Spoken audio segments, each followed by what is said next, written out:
خبر شامل کرتے ہیں جھنگ سے ہمارے ڈسٹرکٹ رپورٹر ملک بلال سے۔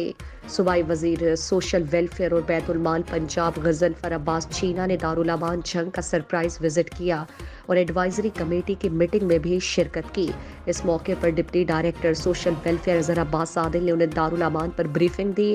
Incharge Darulaman Mrs Sumra Rubab, chairman advisory committee Muhtasham Waheed Sheikh, vice chairman Mehar Asif مگھیانہ، سیال مہر محمد ریاض نون، ڈاکٹر نیاز علی محسن مگھیانہ، S H O city Shahid Amin Ludhiana اور دیگر ممبران بھی اس دوران موجود تھے۔